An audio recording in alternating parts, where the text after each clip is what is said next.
विधाता तुमको शांति दान दाता मेरे जीवन विधाता अन्य जान बड़ा भगवान में हे महायशस्वी त्रिगुणनंदन दिन रात स्तुति गाता हूँ दिन रात स्तुति गाता हूँ हे मृगशाला परशुधारी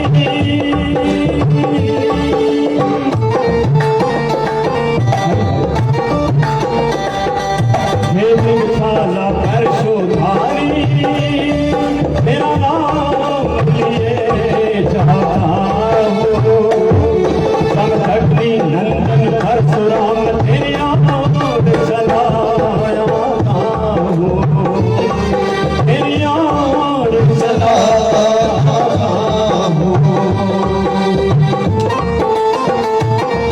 सारे का साथ देते रहे प्रेम से। आज पूरा ध्यान मन भाव भगवान परशुराम के चरणों में आपका लगा होना चाहिए। एक एक शब्द पर आपका मन ही मन शीश झुक जाना चाहिए।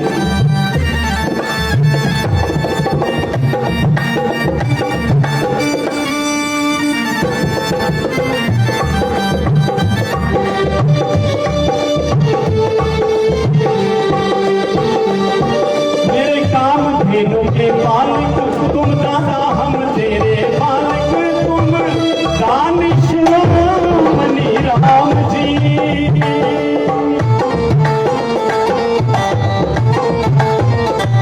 भूमि कश्यप को सारी महेंद्र पर्वत बिहारी भूमि कश्यप दी सारी महेंद्र पर्वत बिहारी तेरा अद्भुत अनुपम नाम जी जो गीत गंधर्वों ने गाया तेरा दास विभोरा था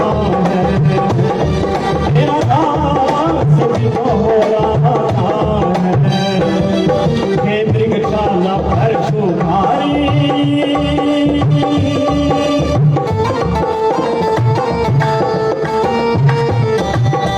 हे मृगशाला परशुधारी तेरा नाम लिए जाता हूँ समदग्नि नंदन परशुराम तेरी ओर चला आता हूँ तेरी ओर चला आता हूँ हे मृगशाला परशुधारी।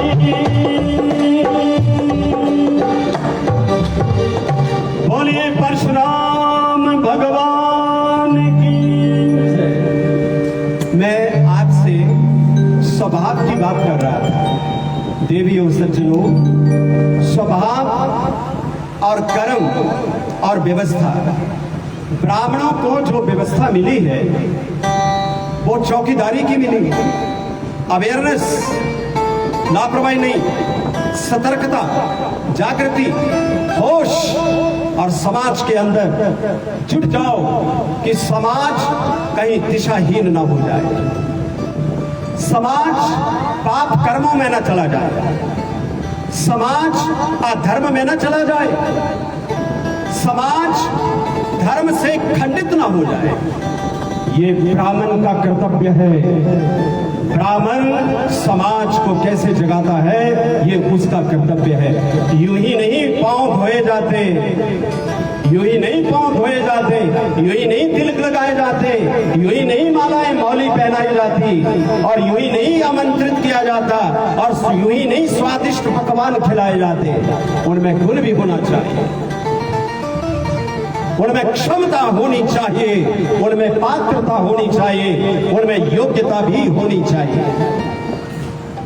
अगर समाज के अंदर ब्राह्मण की जिम्मेवारी है, ब्राह्मण अपना उत्तरदायित्व निभाने में रत्ती भी कंजूसी ना करे, लापरवाही ना करे, चौकन्ना रहे और ख्याल रखना, भगवान ने इसको अपने मुख से निकाला है। ब्राह्मणों अस्य मुखम मासीद बाहो में राजन्यकृता उरु तदस्य यद्वैश्य पदभ्याम शूद्रो अजायत। ब्राह्मण को कहां से परमात्मा ने उत्पन्न किया? अपने मुख से उत्पन्न किया।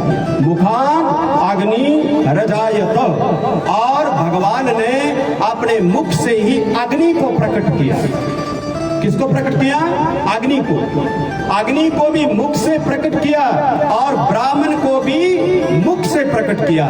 इसलिए अग्नि और मुख आपस में भाई भाई हैं।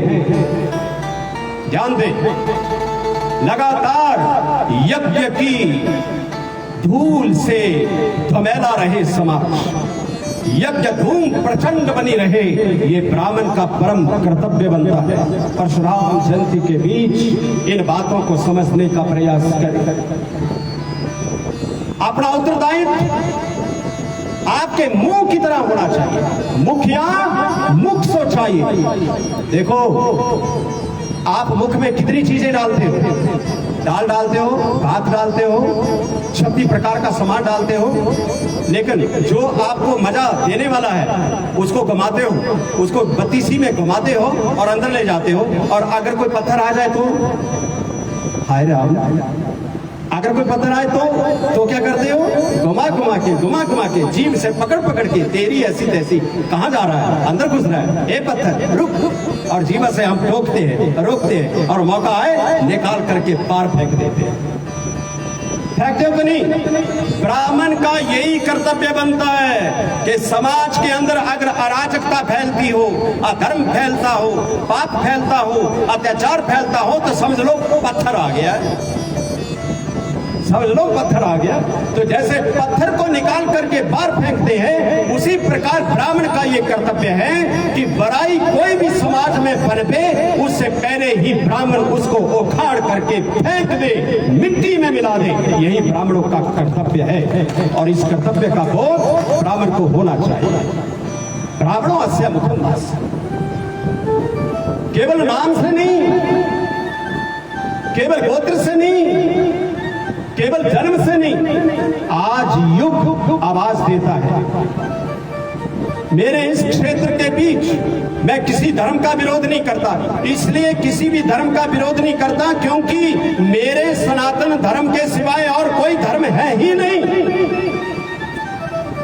धर्म केवल एक है और वो है सनातन धर्म। याद रखना, धर्म केवल एक ही है, सनातनस्त्वम पुरुषो मतो में। गीता में भगवान कहते हैं कि मैं सनातन हूं। गीता में भगवान ने क्या कहा? सनातनस्त्वम पुरुषो मतो में, मैं सनातन हूं। इसका मतलब ये हुआ कि जब सृष्टि आरंभ हुई, जब इसकी फाउंडेशन रखी, जब इसका सूत्रपात हुआ, जब इसकी नींव रखी, तो जब भगवान प्रकट हुए, नींव रखी, उसी के साथ सनातन भी प्रकट हुआ। भगवान प्रकट हुए, सनातन प्रकट हुआ। और भगवान भी कभी गए नहीं, हमेशा विद्यमान है। सनातन कभी गया नहीं, हमेशा विद्यमान है। गंगा केवल गंगोत्री से निकलती है तो केवल एक ही गंगा है। बीच में चाहे 20 नदियां और मिल जाएं, गंगा अपना अस्तित्व नहीं खो सकती।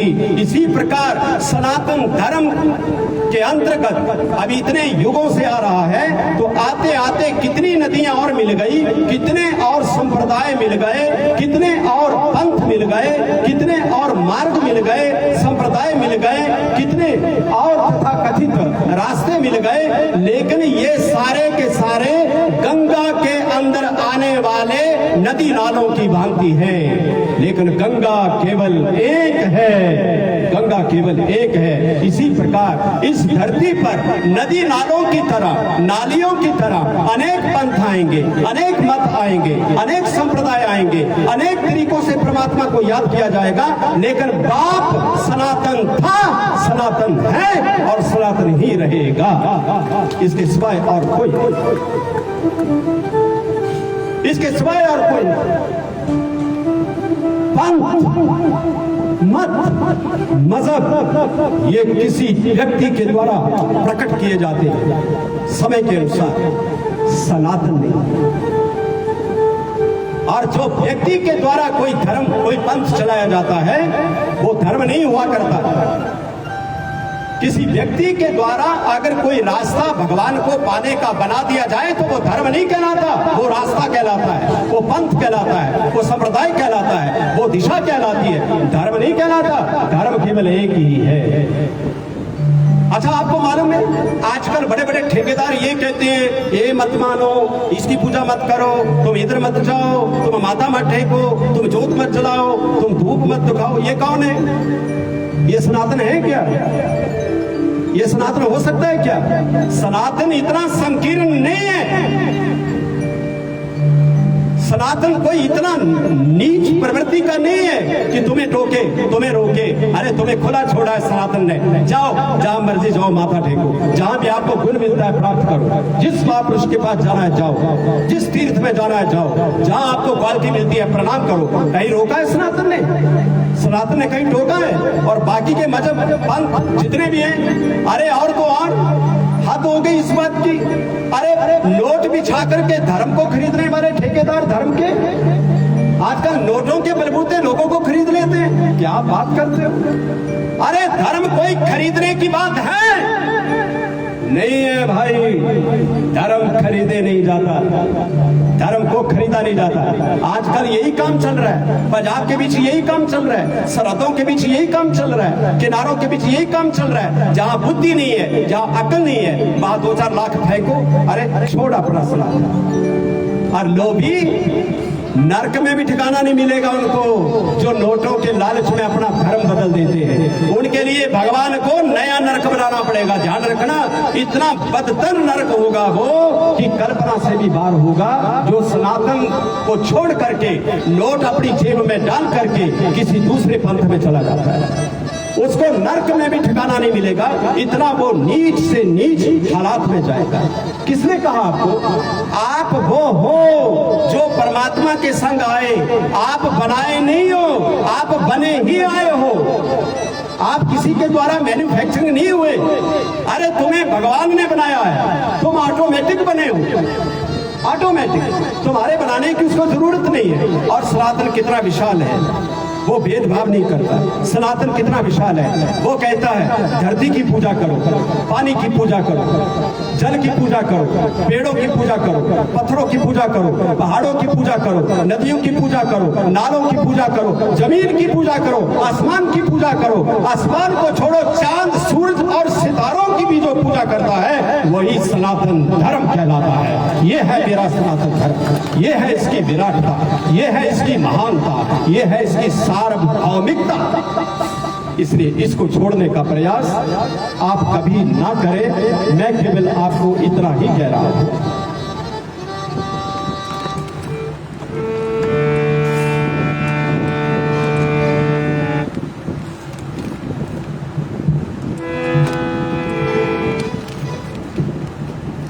आज हम केवल भगवा रंग पर बात करते हैं, हम गैरिक रंग पर बात करते हैं। गैरिक रंग, भगवा रंग, हमारे जीवन में इसका महत्व क्या है? हजारों सालों तक हम गुलाम रहे हैं। एक बात याद रखना, जिस काम को, जिस रुके हुए काम को तुम्हारी माता दुर्गा ना कर सके, तुम्हारे राम ना कर सके, तुम्हारे परशुराम ना कर सके, तुम्हारे नंदलाल ना कर सके, तुम्हारे गणेश ना कर सके, तुम्हारे 33 करोड़ देवता ना कर सके, उसको हरी चादर वाले मुर्दे भी नहीं कर पाएंगे। तुम्हारे पास कौन सी कमी है? अरे तुम्हारे पास इतने देवी देवता हैं जिनका कोई अंत ही नहीं है, सबका अपना अपना डिपार्टमेंट है। तो आप किसी की तरफ जाने के हरे दिए, वो जो सरसों के दिए वीरवार को लगाते हो, ये वीरवार हमारा विष्णु भगवान का है, ध्यान रखना। और आज विष्णु भगवान का ही समय है। आज लक्ष्मी और नारायण की पूजा होती है। आज के दिन अक्षय तृतीया के दिन भगवान परशुराम की तो पूजा होती है, लक्ष्मी नारायण की पूजा भी होती है।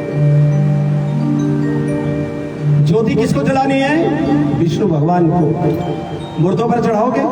अच्छा एक बात बताइए, जब मुर्दे को आप जला के आते हो तो क्या करते हो? घर आकर के क्या करते हो? जल्दी जवाब दीजिए, मेरे पास समय नहीं, मेरे को पठानकोट जाना है। ध्यान दीजिए, लाते हो ना तो मुर्दों के ऊपर जब दिए जगाते हो वीरवार के दिन तो कुछ भी नहीं करते। शर्म है? सनातन धर्म का इतना घोर विरोध करते हो। मिट्टी से जुड़े हो सनातन के साथ, जड़ों से जुड़े हो सनातन के साथ। आज अक्षय तृतीया के दिन प्रतिज्ञाबद्ध हो जाओ, संकल्प करो, समर्पित होकर के उस ब्रह्म से कहो, उस अक्षय परम पिता परमात्मा से कहो कि हे भगवान, मैं सनातन को छोड़कर, तेरे चरणों को छोड़कर, मां भवानी, हे नव दुर्गा, हे राम, प्रभु घनश्याम, हे भोलेनाथ कैलाशवासी, हे क्षीर सागर के शैया विष्णु भगवान सोने वाले, मैं आपके चरणों को छोड़कर और कहीं नहीं जाऊंगा। इस बात की प्रतिज्ञा करें और ध्यान रखें ये रंग कैसा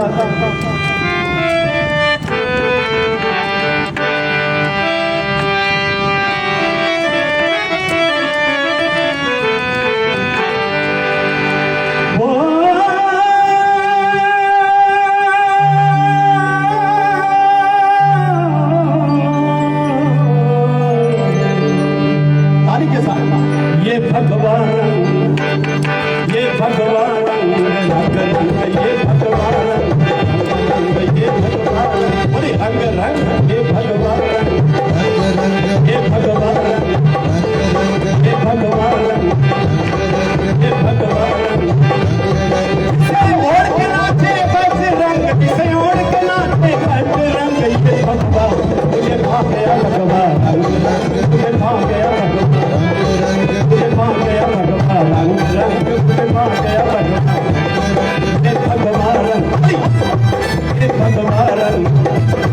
ये भगवान, जिसे ओढ़ के नाचे भक्त रंग, जिसे ओढ़ के नाचे भक्त रंग, मुझे चढ़ गया भगवान रंग रंग, मुझे चढ़ गया भगवान रंग,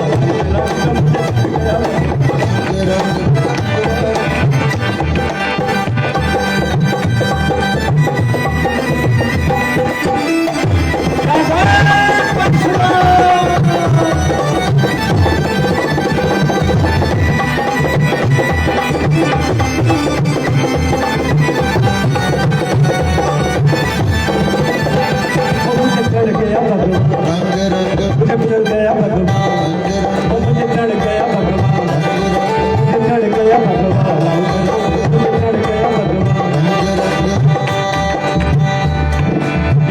भगवान रंग है ऋषि मुनियों और संतों का।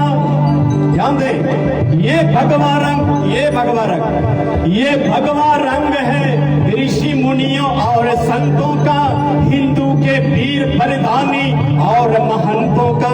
इसलिए मुझे चढ़ गया भगवान रंग रंग, चढ़ गया भगवान रंग, मुझे चढ़ गया भगवान, मुझे चढ़ गया भगवान, मुझे चढ़ गया भगवान।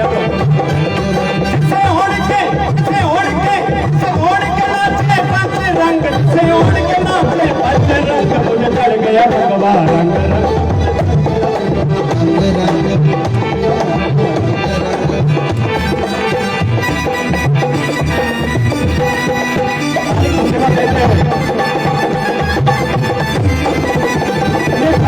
बैठना आज अस्सी रंग पे नहीं बैठना, ताली के साथ।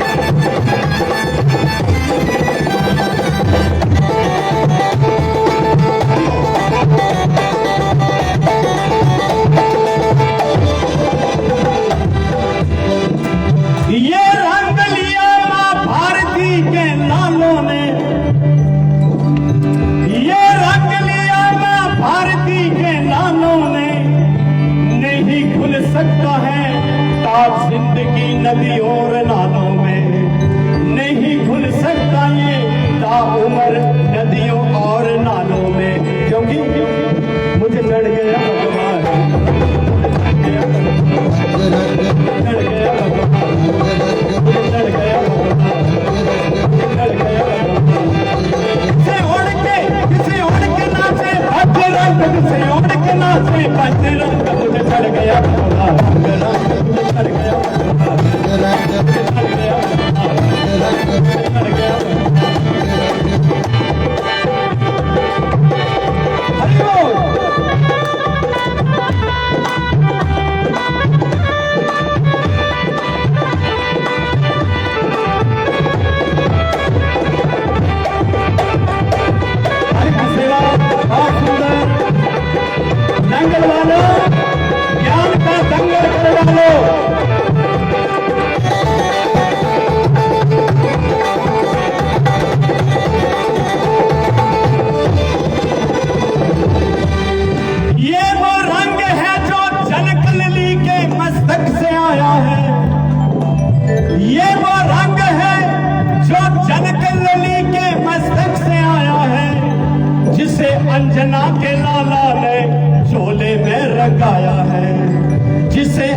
लगाया है।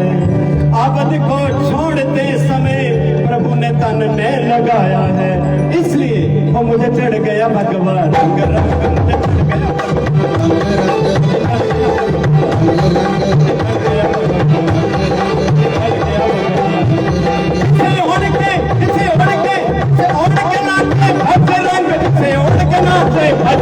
मुझे चढ़ गया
होता है इस बात का लोगों को कि परशुराम थे तो ब्राह्मण, पर काम तो किया पूरा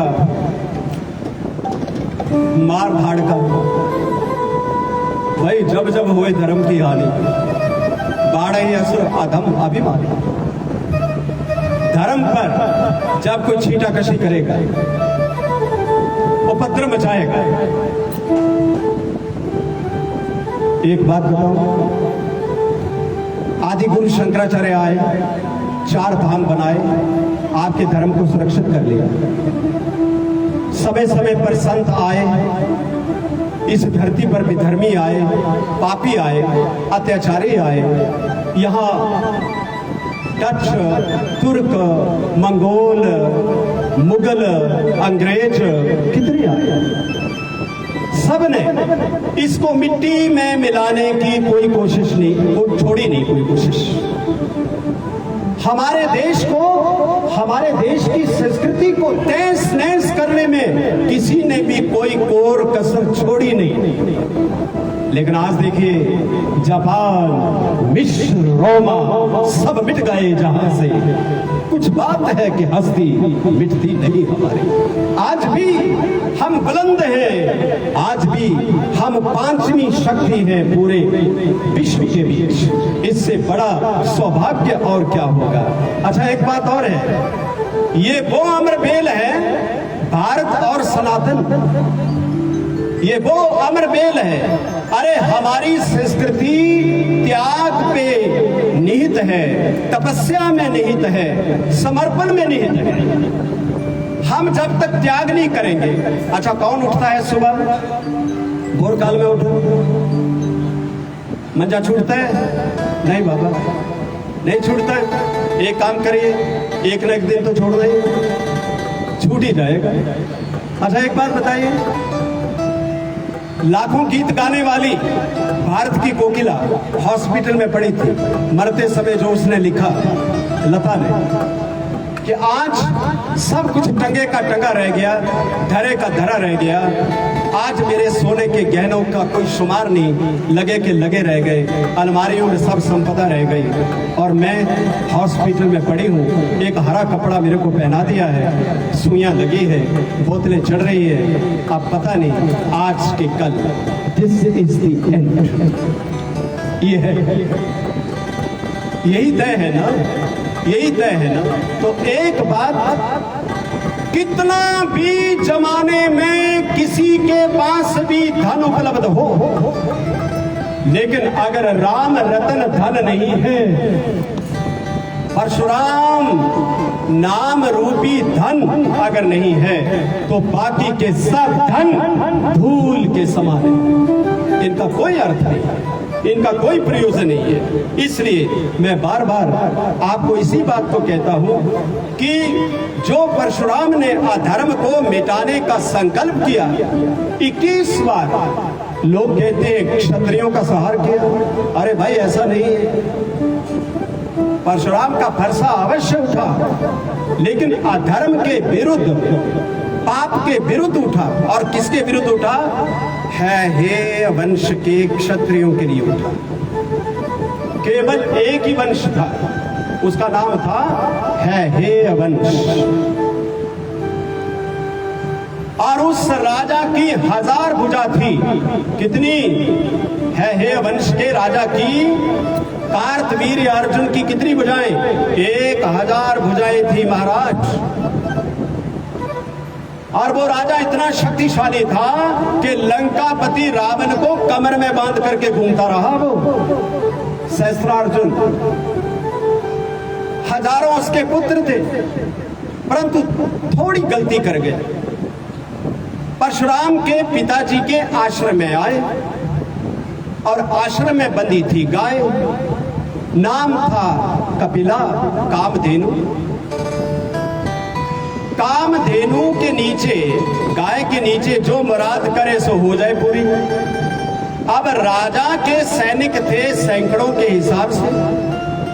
जमदग्नि ने कामधेनु से प्रार्थना की कि इन सबको भोजन का प्रबंध करो। माता गाय ने मनोकामना पूरी करते हुए उनको भोजन दे दिया, सबको भोजन खिलाया। और ऐसा भोजन था जिसका कोई जवाब नहीं। उस राजा के मन में कुभाव आया, दुर्विचार आया, द्वेष आया, मार धाड़ की इच्छा होने लगी कि कोई ऐसा ढंग बने कि ये गाय छीन के ले जाऊं। अरे ऋषि की गाय है, आश्रम में बंदी है, आपका स्वागत कर रही है, आप आए हो, आपको आपका मन का वो खाना खिला रही है, अब तुम छीन के ले जाओगे क्या? घसीट के ले जाओगे क्या? और परशुराम का फरसा केवल उसी राजा के ऊपर उठा कि जब उनके कुछ लोग आकर के उस गाय को खूंटी से बंदी को रस्सी पकड़ करके घसीटते ले गए, और वो हम्मा हम्मा हम्मा करती करती वो महिष्मती में चली गई, जहां कार्तवीर्य का महल है। आप बताइए, तुम्हारे घर में माताओं से पूछूं कि भाई तुम्हारा माल, सामान, गहना कोई आए चोर और पकड़ के ले जाए। अच्छा मानो आप बाजार में, भगवान ना करे भाई, मैं नहीं बोलूंगा, ईश्वर ना करे, तुम्हारा कोई गहना जाए ना, लेकिन अगर कोई पकड़ के जंप मारे तो तुम पकड़ोगे कि नहीं पकड़ोगे? उसको पकड़ोगे, शोर मचाओगे कि नहीं मचाओगे? मचाओगे ना। तो यहाँ परशुराम के पिता की गाय को कोई राजा जो प्रजा पर दयालु होना चाहिए, प्रजा पालक होना चाहिए, प्रजा रक्षक होना चाहिए, उसने गाय ही चुरा ली, जबरदस्ती ले गया। तो बताइए फिर पुत्र का क्या कार्य था? पुत्र का फिर यही कार्य था कि जाए और फिर तांडव मचाए, अखंड पाठ करे, फिर युद्ध का और भोग डाले और गाय को ले आ। यही तरीका हो सकता है, और तो कोई तरीका नहीं। और परशुराम गए। अब योद्धा क्यों बने? वो उस कालखंड की परिस्थितियों ने उनको योद्धा बना दिया, उस हालात ने उनको योद्धा बना दिया। और योद्धा हो भी क्यों नहीं, क्यों ना हो? अरे जब जन्म होने लगा, परशुराम भगवान के जन्म की बड़ी विचित्र बात है, थोड़ा सा ध्यान से सुनिएगा, आपको आनंद आएगा। गाधी जो कौशिक वंश के हैं, गाधी राजा है, उनकी पुत्री है, नाम है सत्यवती। ये राजपूत है। कौन है? क्षत्रिय। और परशुराम के दादा नाम क्या है? ऋचिक। ये कौन है? ये ब्राह्मण। ध्यान से आ रही है बात? सब अगर नहीं समझ आ रही तो दोबारा बोलो। गाधी क्षत्रिय है, राजपूत है, उनकी पुत्री है बड़ी रूपवती, नाम है सत्यवती। और ब्रह्मा के पुत्र भृगु के पुत्र ऋचिक, ऋचिक ब्राह्मण है। एक दिन गादी के पास मिलने गए, लड़की को देखा तो ऋचिक ब्राह्मण यानी परशुराम के दादा गादी को बोले, ये लड़की दे दो, हम इसके साथ विवाह करेंगे। अब क्षत्रिय है गादी, उसने कहा कि भाई ऐसा तो नहीं हो सकता, आप ऐसा करो,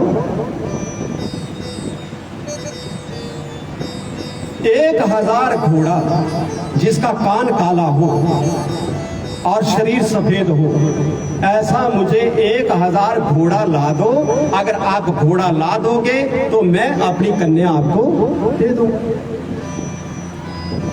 परशुराम के दादा वरुण के पास गए, घोड़े मांगे कि भाई घोड़े दो 1000, पर ऐसा घोड़ा दो जिसका कान काला हो और शरीर सफेद हो।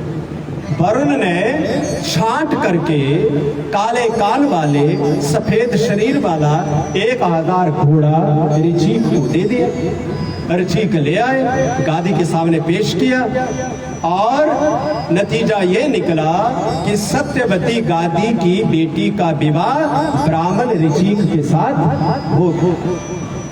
लड़की को ले आए। एक समय आप ध्यान देना, गादी कौन है? कौन है वाला? किसको पता है? हाथ उठाइए, कौन है? नहीं पता? नहीं पता? ईसाइयों को पूछो, दूसरों को पूछो, बाइबल का पन्ना कहाँ है, बताएंगे। कुरान वालों को पूछो, वो बताएंगे। हिंदुओं को पूछो, सो जाएगा। थोड़ा थोड़ा तो जानकारी होना चाहिए कि नहीं? माना कि ज्यादा जानकारी। अच्छा एक बात बताइए, विश्वामित्र कौन है? विश्वामित्र का नाम किस किस ने सुना? हाथ खड़ा करो। हाँ, ये हुई ना बात। विश्वामित्र का बाप था गादी। बात पते की आई, समझ के नहीं आई? विश्वामित्र का बाप था गादी और परशुराम के दादा का साला था विश्वामित्र। समझ गए बात? शब्दों की खिचड़ी बन रही है, थोड़ी समझ में नहीं आ रही है ना? कोई बात। कंप्यूटर चलाते हो? माल कहाँ रखा है, कितना रखा है ये पता है? गहने कहाँ रखे हैं ये पता है? इलायची चाय पत्ती कहाँ रखी है ये पता है? फ्राई पैन कहाँ रखा है ये पता है? आज भोजन पर कितना टूटना है ये पता है? ये सब पता है। हाय कान का है कुछ के नहीं, चला तो नहीं गया, ये पता है। गले में पड़ा हुआ, बार बार हाथ पड़ता है, पता है। ये जो संसार के सामान हैं इनका पता है। तो अपने जो धर्म के महापुरुष हैं हमें उनका भी तो पता होना चाहिए कि नहीं होना चाहिए। एक दिन सत्यवती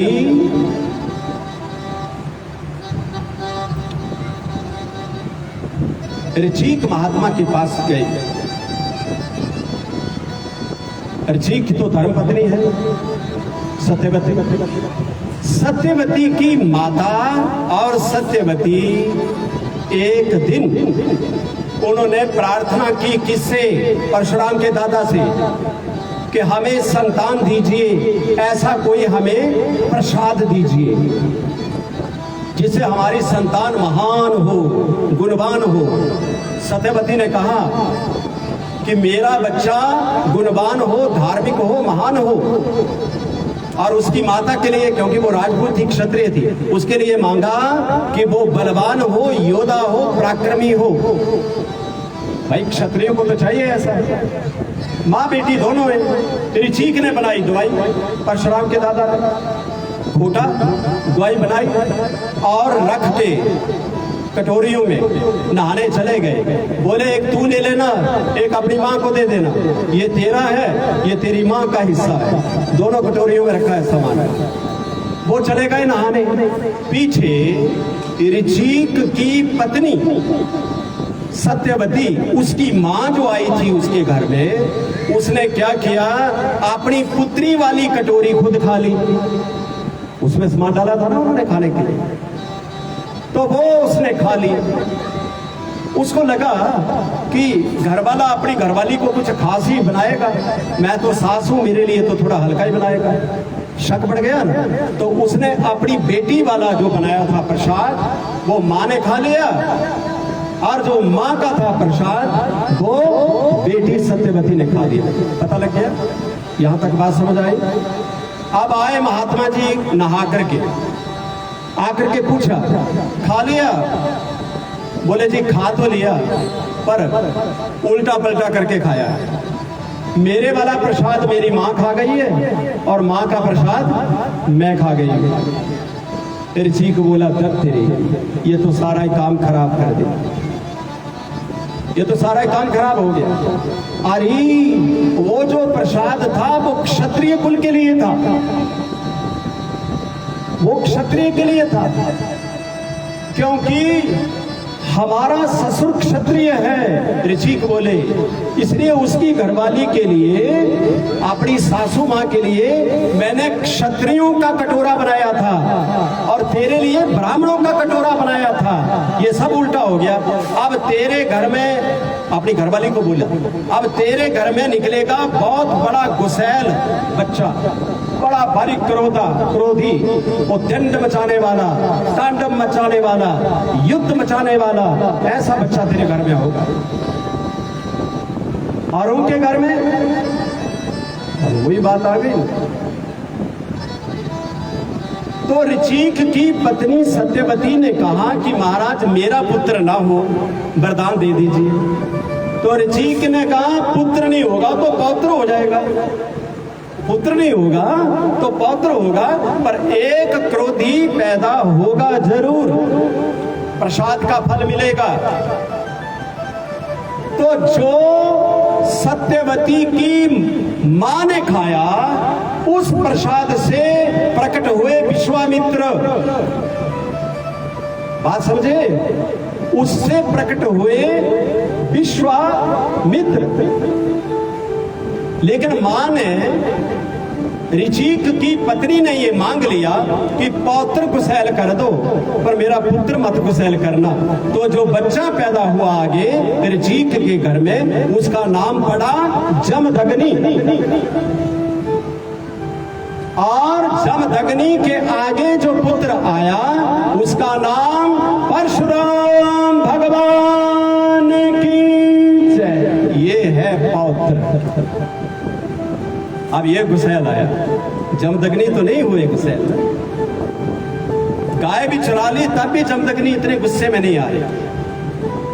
इस प्रकार भगवान परशुराम जो है वो इस धरती पर प्रकट हुए। तो परशुराम ने ब्राह्मण कुल में अवतार लेकर के ये सिद्ध कर दिया कि समय आए ब्राह्मण को जागना भी है और ब्राह्मण को जगाना भी है। वयम राष्ट्रे जागृयाम पुरोहिता। ऋग्वेद में एक बात आती है, ब्राह्मणों के लिए कहा कि आप राष्ट्र के जीते जागते पुरोहित हो। अगर मेरा राष्ट्र गलत हो जाए, अगर मेरा राष्ट्र धर्म विहीन हो जाए तो ये सारा कसूर किसका निकलेगा? ये सारा कसूर ब्राह्मणों का निकलेगा। ब्राह्मण को मैनेजर बना के धरती पे उतारा भगवान ने। अच्छा, कृपा हुई कि नहीं हुई? कृपा कि नहीं? ब्राह्मण को भूसुर कहा है। देखिए,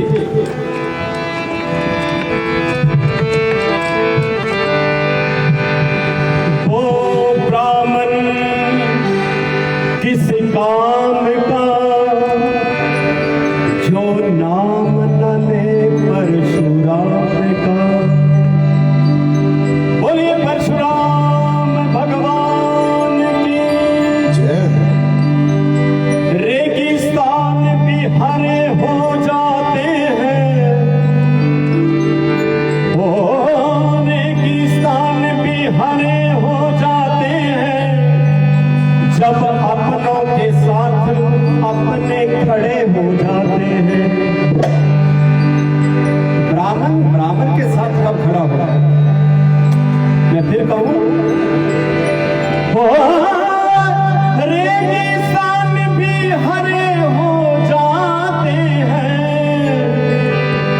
जब अपनों के साथ अपने खड़े हो जाते हैं। ब्राह्मण बदलते हैं तो नतीजे बदलते हैं। सारे मंजर सारे अंजाम बदल जाते हैं। होशियार तो हो, मैनेजर बनकर तो दिखाए ना। अरे ब्राह्मण की जिम्मेदारी बहुत बड़ी है भाई, समाज को धर्म की दिशा देना। ये कंधों पर डाला है भगवान ने, ब्राह्मणों के कंधों पर डाला है ये काम। और चूक जाए अगर ब्राह्मण तो ब्राह्मण दोषी है। ब्राह्मण बदलते हैं तो नतीजे बदल जाते हैं। सारे मंजिल सारे अंजाम बदल जाते हैं। कौन कहता है परशुराम फिर पैदा नहीं होते? पैदा तो होते हैं, बस नाम बदल जाते हैं। कितने आए? चाणक्य का नाम सुना है? कौटिल्य का नाम सुना है? शंकराचार्य का नाम सुना है? ये ब्राह्मणी तो है भाई। और आज तक किसी भी क्षेत्र में ले लो, ये कोई बड़ाई नहीं है, किसी जाति विशेष की बड़ाई नहीं है। ये परमात्मा के द्वारा प्रदत्त जिम्मेवारी है। अगर ब्राह्मण चाहे तो संभाले, चाहे तो बिगाड़े। पर एक बात है, मानो बैंक के अंदर अगर कोई अपराध हो जाए, लूट खसूट हो जाए, तो सबसे बड़ा दोषी कौन होता है? बैंक के अंदर अगर लूट खसूट हो जाए तो अपराधी किसको माना जाएगा? मैनेजर को ना, जो सबसे बड़ा है। और स्कूल में अगर कोई अव्यवस्था हो जाए तो जिम्मा किसका है? हेडमास्टर का है कि नहीं है? अरे भाई, ये ब्राह्मण संसार का हेडमास्टर है, ये ब्राह्मण प्रिंसिपल है, ये ब्राह्मण डिपार्टमेंट का मैनेजर है। इस ब्राह्मण को भगवान ने देवता कहा है। और ये भी भगवान ने कहा है कि अगर कभी मेरा मंदिर ना मिले तुम्हें, कोई ऐसा मौका आ जाए कि तुम्हें मेरा द्वार ना मिले, मेरा मंदिर ना मिले, मेरी मूर्ति ना मिले, और अगर तुम्हें चलते चलते आगे कोई ब्राह्मण मिल जाए तो उसके चरणों को शीश निभा देना। जो मुझसे वरदान पाओगे ब्राह्मण से भी वही मिल जाएगा, ब्राह्मण से भी वही मिल जाएगा। इसका मतलब ये ब्राह्मण की खूबी है, ये ब्राह्मण की विशेषता है। कुछ नशा है केसरिया की शान का, कुछ नशा है मातृभूमि की शान का।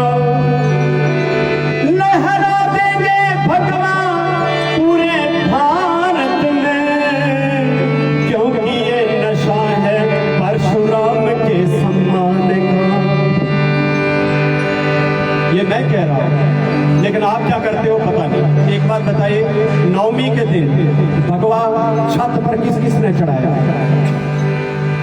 कितने लोगों ने चढ़ाया? शाबाश। याद रखिए, मैं वही कहना चाहता, अपनी पहचान तो दो कुछ। तुम्हारी कोई पहचान नहीं है। जालीदार टोपियों वालों की पहचान है, दाढ़ी वालों की पहचान है, फ्रेंच कटिंग दाढ़ी वालों की भी पहचान है, हिंदुओं की शिखा पहचान थी, जनेऊ पहचान था, तिलक पहचान था, धोती पहचान थी। बताइए किस ब्राह्मण के पास है ये सामान? किसके पास? अगर सिद्ध करना हो कि तुम ब्राह्मण हो तो तुम्हारे प्रतीक कहां है भाई? सिंबॉलिक कहां है तुम्हारे? अपने प्रतीकों को आबाद करें, अपने प्रतीकों को आबाद करें। इसलिए ये ध्यान रखें इस बात का कि जब भी समय मिले, जब भी ऐसा अवसर मिले, अपने प्रतीक संभालने की कोशिश करें। परशुराम भगवान के साथ जुड़ने की कोशिश करें और आप अपने आनंद में रहें। बहुत कुछ कहना रह जाता है।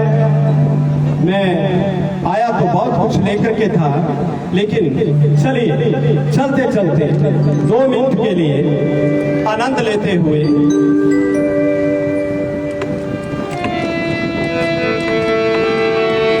अगर इसमें थिरकना हो तो थिरक सकते हैं, नाचना हो तो थोड़ा नाच भी सकते हैं। नी परशु नी मैनू जन्म धर्म बिच नच लैन दे, नी मैनू राम जन्म बिच नच लैन दे, नी मैनू राम जन्म बिच नच लैन दे, नी मैनू राम जन्म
नच लैण दे नी मैनू राग रंग दे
लक्ष्मीपति विष्णु भगवान की।